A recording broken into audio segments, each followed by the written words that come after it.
Midweek, first week of July.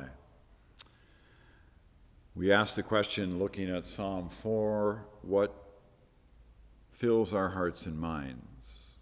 What we focus on when we are about to retire, go to bed at night. It's an evening psalm. What are we filling our hearts with? What are we filling our minds with? It's a big, it's a big focus, big question that the writer asks us, because we can fill our minds with so much stuff, particularly in this modern day, social media. Oh man, we can fill our minds with all kinds of garbage. It can take away our peace, take away our joy. And so the psalmist asks us, really, will we know and experience the gladness of God and the shalom of God? The shalom of God. To know that. What's our focus? You know, I remember years ago, actually, in our first church, by and large, our first church was quite a young church. Everybody pretty much was in their 20s and 30s, and there were just a couple of older people.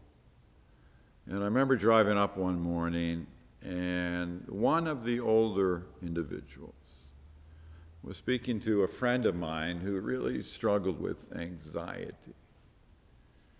And the older gentleman was really listening and patient.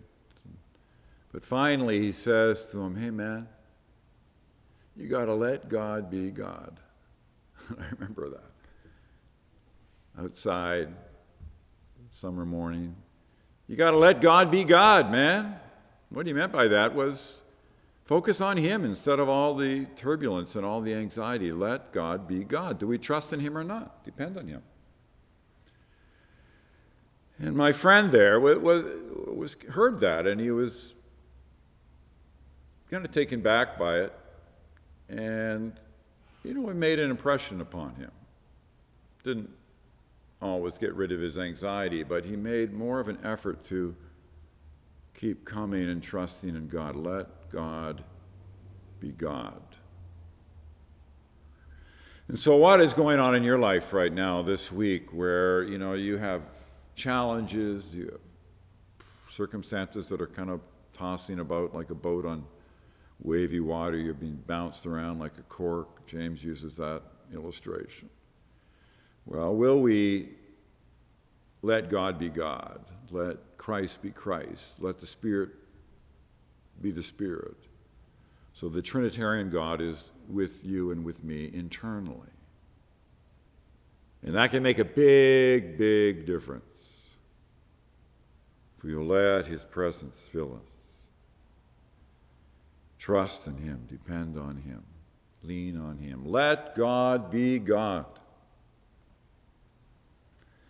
That can be a truism that means nothing, or it can be a statement where I can really have confidence, draw near to him, nearer to God, nearer to thee. Try that this week. Let God be God. Maybe repeat that phrase. See how that settles in your heart and mind.